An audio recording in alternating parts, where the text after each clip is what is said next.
수요기도회 지난 시간부터 느헤미야서 말씀을 나누고 있습니다. 우리 지난 시간에 살펴봤던 느헤미야서 1장 말씀은 이제 느헤미야가 조국 유다 땅에 그 황폐해진 이야기를 듣게 되죠. 성문은 불타고 성벽은 다 허물어지고 그 안에 있는 이스라엘 백성들은 큰 환난을 당하고 능욕을 당한다는 그런 이야기를 듣게 됩니다. 그래서 느헤미야가 슬퍼하면서 금식하면서 하나님 앞에 기도하기를 시작했던 그 말씀이 지난주에 나눴던 느헤미야 1장 말씀이고요. 오늘 이어서 2장 말씀을 전반부 말씀을 나누겠는데 그 느헤미야가 아닥사스 왕에게 이야기를 해서 허락을 받고 이제 유다 땅에 가서 그 무너진 예루살렘 성벽을 건축하기를 시작하는 그런 내용들이 이제 오늘 느헤미야서 2장에 기록되어지고 있습니다. 먼저 1절 말씀에 보면 오늘 2장 1절이 이렇게 시작하는 것을 보게 되죠. 아닥사스다 왕 제20년 니산월에라고 이렇게 시작이 됩니다. 이 니산월에 느헤미야가 왕에게 허락을 받고 예루살렘에 가서 무너진 성벽을 건축하기 시작했던 때다라는 것을 우리에게 알려주는 그런 날짜입니다. 니산월은 유대인들의 원력으로는 1월입니다. 1월. 우리가 지난 시간에 1장 1절에 처음 시작할 때 느헤미야가 조국 땅을 위해서 기도하기를 시작했던 때가 기슬르월이었다라고 1장 1절에서 이야기를 했습니다. 기슬르월은 유대인들의 원력으로는 9월입니다. 9월에 기도하기를 시작해서 니산월 1월까지 느헤미야가 하나님 앞에 금식하며 조국 땅을 부여잡고 기도해 왔다는 것이요. 대략 한 4개월 정도가 흘렀던 겁니다. 느헤미야가 기도를 시작해서 그 기도에 응답을 받기까지 4개월 정도를 응답을 기다리면서 느헤미야가 하나님 앞에 금식하며 기도했던 거죠. 느헤미야가 하나님 앞에 기도하고 기다렸다라는 것을 우리에게 알려주고 있는 그런 날짜입니다. 많은 사람들이 기도는 할 수 있어요. 그러나 하나님의 응답을 잘 기다리지 못하는 그런 모습을 우리가 종종 보게 되죠. 특별히 한국 사람들이 그런 것 같아요. 그러니까 뭔가 좀 기다리는 거에 있어서 굉장히 좀 약한 모습이 우리 한국 사람들 가운데 많이 나타나 있지 않나 하는 생각이 듭니다. 심성 자체가 한국 사람들은 좀 빨리빨리 하는 거를 좋아해요. 그래서 뭐 계단을 올라가도 한 두세 계단씩 빨리빨리 올라가려고 그러고요. 뭐 자판기에 커피를 뽑아 먹어도 그냥 동전을 넣고 누르면 때가 되면 다 나오는데도 문을 열고 컵에다 손을 대고 빨리 나오기 기다리는 뭐 그런 모습들. 또 독일 같은 경우는 그렇다고 합니다. 인터넷을 신청을 하면 이 독일 같은 경우는 한 두세 달, 뭐 늦으면 서너 달 이렇게 돼서 인터넷이 들어온다고 해요. 근데 한국 사람들은 그 시간을 못 기다려요. 그래서 계속 회사에다 전화해서 신청한 지 얼마나 됐는데 아직도 인터넷이 안 들어오냐고 계속 전화한대요. 그리고 전화를 받는 독일 사람들이 묻는다는 거죠. 당신 한국 사람이죠? 라고 이렇게 묻는다는 거예요. 그만큼 한국 사람들의 심성이 뭔가 잘 기다리지 못해요. 그게 우리 종교적인 심성 가운데도 나타나요. 특히 언제 제일 많이 나타나냐면 우리가 기도를 기다릴 때, 하나님 앞에 기도하고 기도 응답을 기다릴 때 보면 한국 사람들은 잘 그거를 못해요. 그러니까 빨리 기도하면 빨리 응답해 주시고 뭔가 내가 하나님 앞에 이렇게 기도했으면 바로 하나님께서 이렇게 응답해 주셔야만 직성이 풀리는 거죠. 뭔가 대답이 늦어지시는 것 같고 응답이 늦어지시는 것 같다 그러면 그 기다리는데 잘 익숙하지 못한 것이 우리 종교적인 심성 가운데도 나타난다는 것을 보게 돼요. 기도 응답에는 세 가지가 있습니다. 첫 번째는요, 빠른 예스가 있어요. 우리가 하나님 앞에 기도할 때 하나님이 바로 그 기도를 들으셔서 빠르게 응답하시는 빠른 예스가 있어요. 그런데 모든 응답이 다 빠른 예스가 아니죠. 사실 어떻게 보면 더 많은 부분들은 느린 예스가 있어요. 좀 더 기다려라. 아직 때가 아니다. 좀 기다려라. 라고 그렇게 응답하시는 예스가 있죠. 또 한 가지는 더 좋은 예스가 있어요. 우리가 흔히 이야기하면 노라고 이야기하는 거죠. 내가 하나님 앞에 이렇게 해달라고 기도했는데 하나님이 아무 응답이 없으시고, 아니 때로는 전혀 다르게 행동하시는, 전혀 다르게 응답하시는 그런 모습, 그게 우리는 하나님이 내 기도를 안 들으시고 노하신 것 같지만 사실 시간이 지나서 돌아보면 하나님이 더 좋게 응답하시는 거예요. 가장 좋은 길로 이끄셨구나 라는 고백이 우리 입술 가운데 나오게 되잖아요. 왜 하나님께서 내 기도를 들으시고 바로 응답하지 않으시고 기다리게 하시는가? 우리는 그거를 참 잘 못마땅하게 생각하는 경우들이 있어요. 여러 가지 이유가 있을 거예요. 그런데 그 중에 하나가 그런 거예요. 우리는 하나님께서 하나님의 손으로 뭔가 내게 딱 주어지는 그것을 기대하는 거예요. 그래서 하나님의 손으로 내 손에 뭔가를 딱 쥐어주지 않으면 그걸 잘 견디지 못해요. 그래서 하나님이 빨리 하나님의 능력의 손으로 내 손 안에 무엇인가를 딱 던져주기를 우리는 기대하죠. 그런데 하나님은 좀 다르신 것 같아요. 하나님은 하나님의 손으로 나에게 무엇인가를 딱 응답을 던져주시는 것, 그것을 통해서 하나님은 무엇을 원하시냐면 여기 있으니까 받아라 라고 딱 던져주시고 끝나는 것이 아니라 그거를 통해서 그 사람이 하나님과 더 깊은 인격적인 관계를 맺기를 원하시고 더 친밀함을 느끼기를 원하시는 것이 하나님의 마음인 것을 보게 돼요. 한 목사님이 했던 고백을 읽은 적이 있어요. 하루는 퇴근해가지고 집에 들어가는데 아이들이 배를 눌리고 문을 열자마자 아빠 하고 막 뛰어나오더래요. 같이 안고 이렇게 막 기뻐했어요. 그 다음 날이 됐어요. 아이들에게 뭐 좀 선물을 좀 해야 되겠다 싶어가지고 아이들에게 주는 이쁜 선물을 가지고 들어갔대요. 근데 그날도 아이들이 아빠 하고 뛰어나와서 아이들에게 선물 주고 같이 뽀뽀도 해주고 그랬대요. 그 다음 날은 통닭을 사갖고 들어가고, 그 다음 날은 뭐 이렇게 학용품을 사갖고 들어가고, 계속 그러다가 어느 날 좀 바빠가지고 목사님이 빈손으로 들어가게 됐대요. 어쩔 수 없이 바빠서 빈손으로 들어갔는데 그날도 문을 열고 들어가니까 아이들이 아빠 하고 뛰어나오더래. 그런데 아이들의 얼굴을 잘 보니까 아이들의 눈이 어디를 향하고 있었냐면 아버지의 손을 향하고 있었다는 거예요. 오늘은 그 손에 무엇을 들고 계실까? 오늘은 그 손을 해서 무슨 선물을 가지고 오셨을까? 그런데 사지 못했잖아요. 바빠가지고 준비를 못했잖아요. 그러니까 아이들이 막 실망해서 자기 방으로 다 들어가더라는 거예요. 목사님 마음이 좀 약간 섭섭했대요. 그래도 자기는 아이들의 얼굴이 보고 싶고 아이들의 목소리가 듣고 싶고 그게 전부지, 뭐 아이들이 시험을 잘 봤다, 엄마 말씀을 잘 들었냐 안 들었냐, 그게 중요한 게 아니라 아버지에게는 그저 아이들이라고는 존재 자체가 귀여우니까 그냥 그 아이들하고 함께 그것을 느끼고 싶은데, 결국 아이들이 보고 있었던 것은 아버지 손에 들어 있었던, 아버지 손에 들려 있었던 그 무엇을 아이들은 원하고 있었던 거라. 그러면서 자기의 모습을 돌아보게 됐대요. 내가 하나님 앞에 이런 모습이 나의 모습이 아닌가. 내가 하나님 그분 자체를 사랑하고 그분 자체를 사모하는 게 아니라 하나님 손에 들려진 그 무엇 때문에 그것을 내 손에 이렇게 딱 던져주기를 원해서 그것만 바라고 내가 하나님 앞에 그렇게 나갔던 나의 모습이 아닌가 라는 것을 이 목사님이 그 아이들의 모습을 통해서 돌아보게 됐다는 거예요. 재벌들의 이야기를 들어보면 그렇습니다.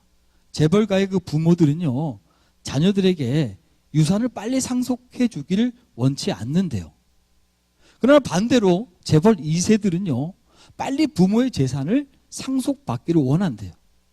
왜 그러냐면 빨리 그 많은 재산을 상속받으면 자기가 하고 싶은 대로 할 수 있고 자기가 쓰고 싶은 대로 쓸 수 있기 때문에 자녀들은 빨리 재산을 상속받기를 원하지만 부모는 빨리 재산을 상속해 주려고 하지 않는데요.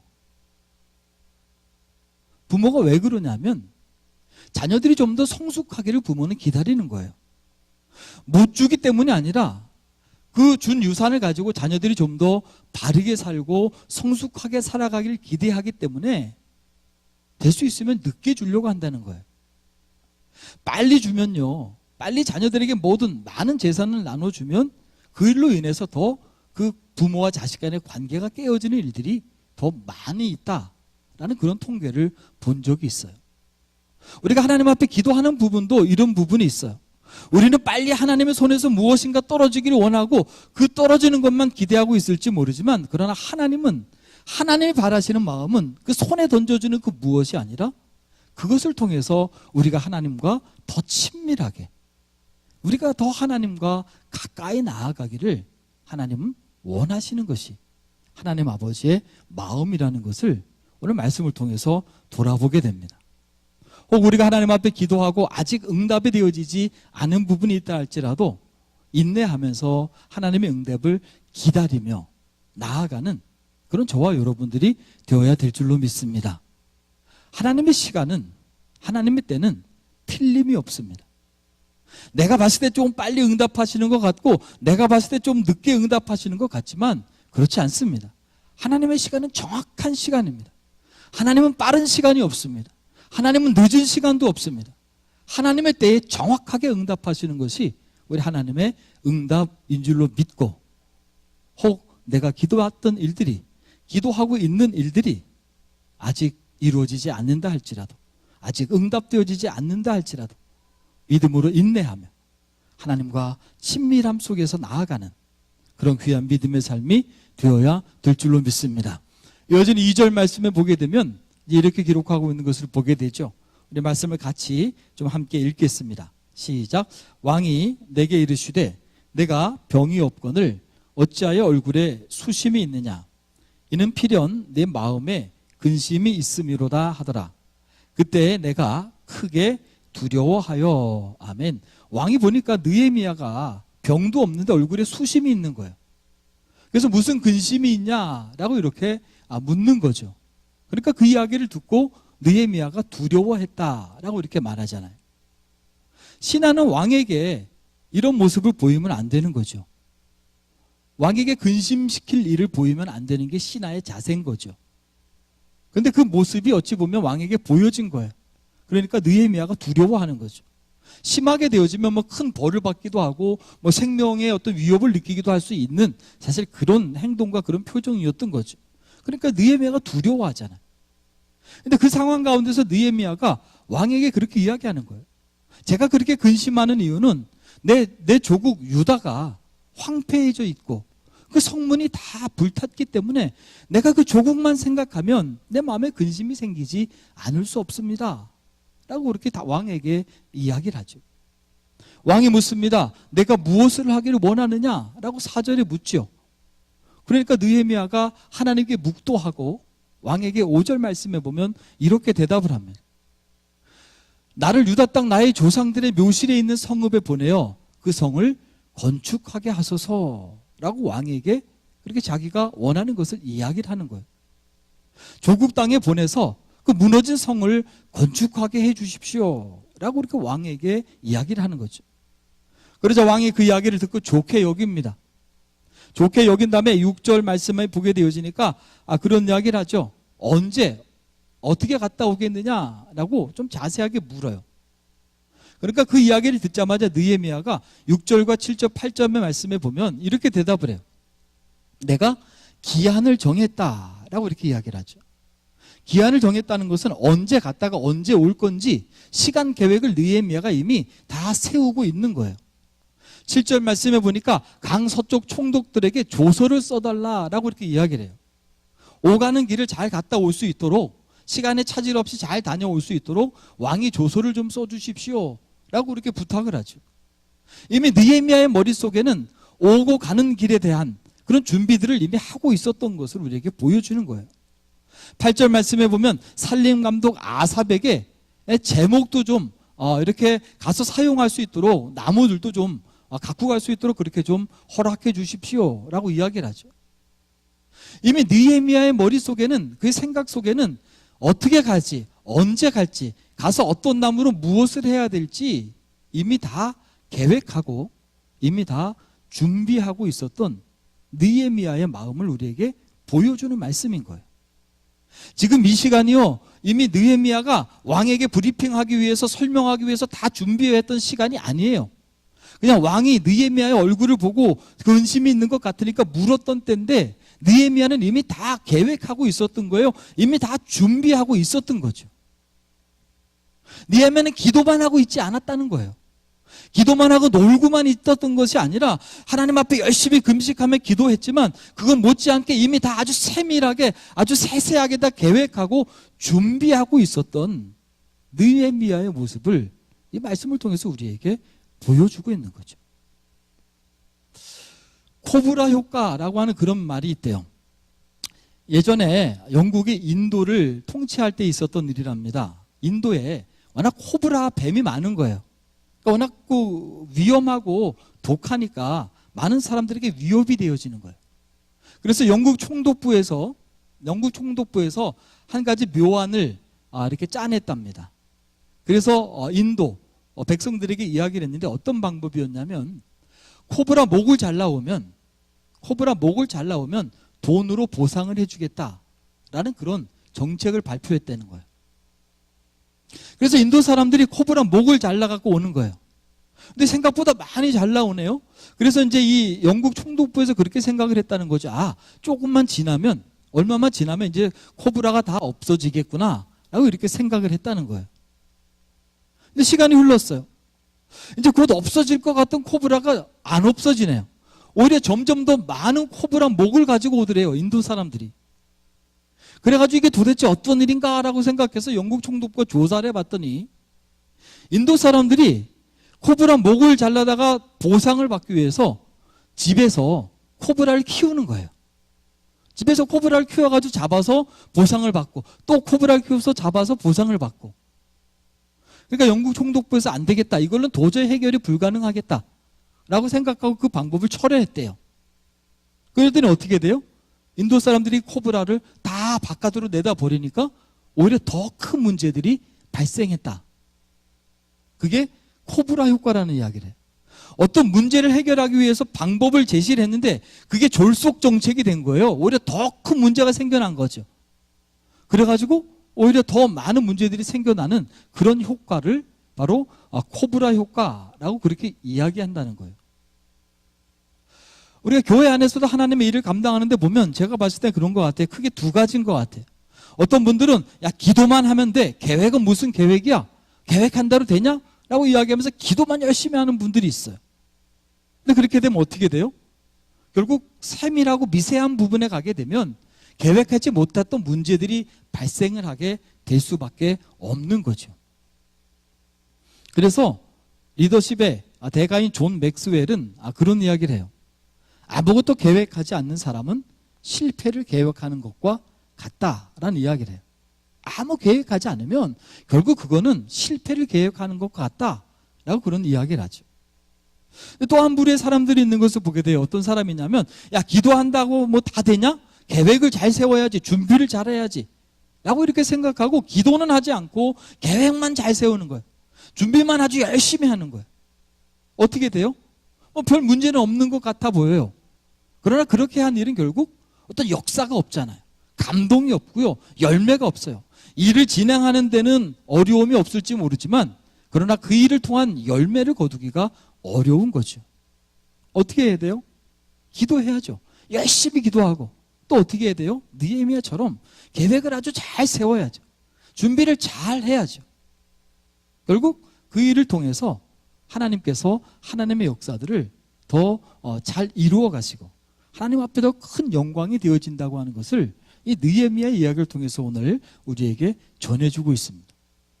오늘 저와 여러분들의 사역이 우리에게 맡겨진 일들 열심히 기도하는 것뿐만 아니라 나에게 맡겨진 일들을 가지고 어떻게 하면 하나님 앞에 더 기쁨이 되고 어떻게 하면 더 하나님 앞에 영광이 되어줄 수 있을까 기도하면서 하나님의 지혜를 구하면서 잘 계획하고 잘 준비해서 우리의 사역을 통해서 하나님께 큰 영광을 올려드릴 수 있는 그런 우리 모두의 귀한 사역이 되어야 될 줄로 믿습니다. 한 가지 더 오늘 말씀을 통해서 제가 받은 은혜는 10절 말씀이에요. 10절 말씀을 보면 이렇게 기록하죠. 우리 같이 한번 읽어보겠습니다. 시작. 호른 사람 산발랏과 종이었던 암몬 사람 도비야가 이스라엘 자손을 흥왕하게 하려는 사람이 왔다 함을 듣고 심히 근심하더라. 왕에게 허락받은 느헤미야가 이제 가는 거예요. 예루살렘을 향해서 가는데 가다 보니까 여러 족속들이 있잖아요. 왕에게 써달라고 했던 조서를 가지고 가요. 그러니까 그 중에 산발랏과 도비야라는 사람이 있어요. 산발랏은 사마리아의 총독이고 도비야는 그의 종이에요. 그가 이제 느헤미야가 온다라는 생각, 그 이야기를 듣고 근심하는 거죠. 왜냐하면 그들은 이스라엘을 흥왕하게 하는 사람이기 때문에 그런 사람들이 오는 거에 대해서 싫어했던 거예요.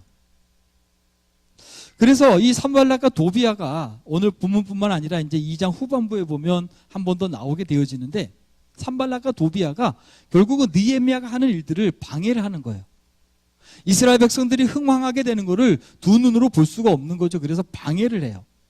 19절 말씀에 보면 뭐라고 이야기하냐면, 너희가 하는 일이 무엇이냐? 너희가 왕을 배반하고자 하느냐라고 그렇게 이야기를 해요.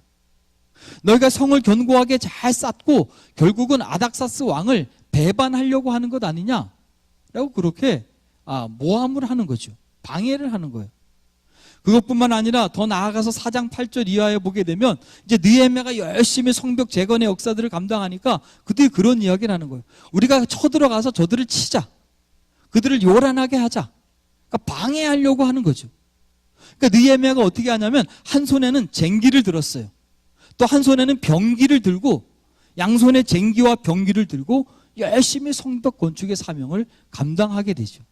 그래서 결국 52일 만에 성벽 건축의 역사를 느헤미야가 감당하는 그런 모습을 보게 돼요.